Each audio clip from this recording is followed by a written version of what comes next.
Sarajevo is a mix of different cultures, you know, and that's why for me it's such a beautiful place. I have friends with different culture, you know, it's okay for me.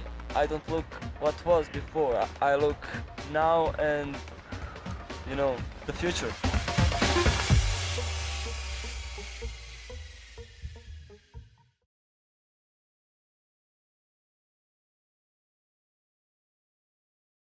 Historically, Sarajevo, the capital of Bosnia-Herzegovina, had always been a crossroads of nations.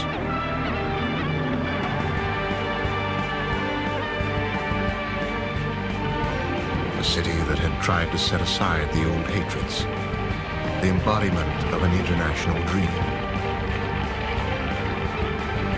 It was a cosmopolitan place, a melting pot where Muslims, Serbs, Croats, Jews, and other nationalities had lived together for more than 500 years.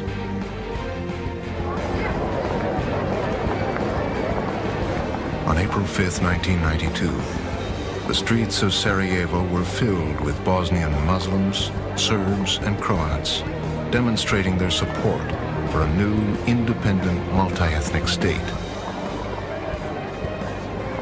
Sarajevans marched in the hope that they could hold on to their tradition of tolerance and avoid the bloodshed that followed Croatian independence.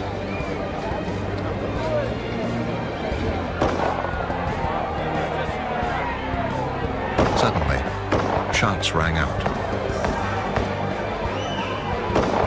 Bosnian Serbs loyal to a political party opposed to independence had fired into the crowd. A sniper's bullet claimed the first casualty of the Bosnian War. The siege of Sarajevo was about to begin.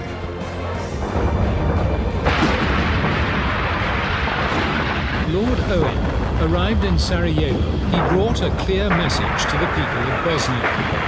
Don't live under this dream that the West is going to come in and sort this problem out.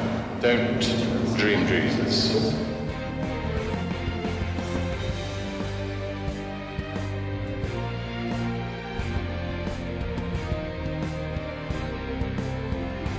It's perfectly logical that people will start fighting for a better life after the war. And in doing that, most of the feelings they had during the war will disappear. But if we had a chance to talk to the older generations of the denizens of Sarajevo, you'll see that they stayed basically the same after all of that. They keep the soul and the legacy alive of the city.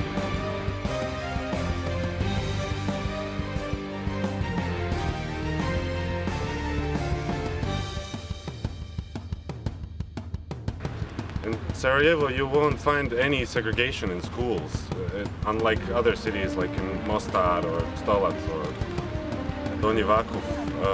The citizens of Sarajevo just won't accept the segregation because all of them lived together and survived together and fought together and died together.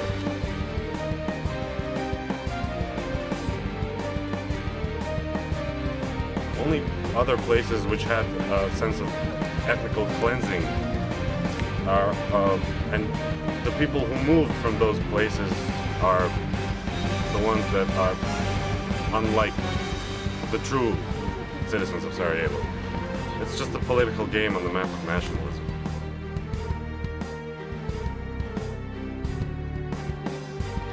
Our generation, which is now 16 and older, do not have the capability to meet one another. They segregated through school programs, segregated through the entire curriculum, segregated with the lack of finances for travel, and of course are segregated using the concrete surrounding in which they live. But there is a chance that those things will change.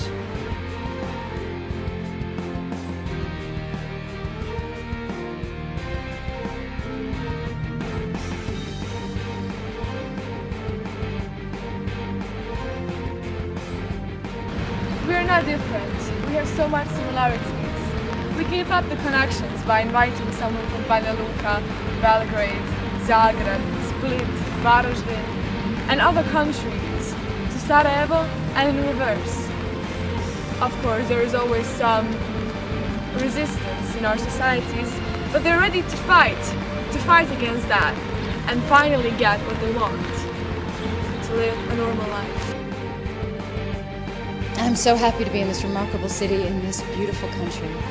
And I've spent the last year lucky enough to experience not just the warmth and the hospitality of the local people, but also your extraordinary talent. And in my career, I have never worked with such disciplined and talented artists as I was able to this last year.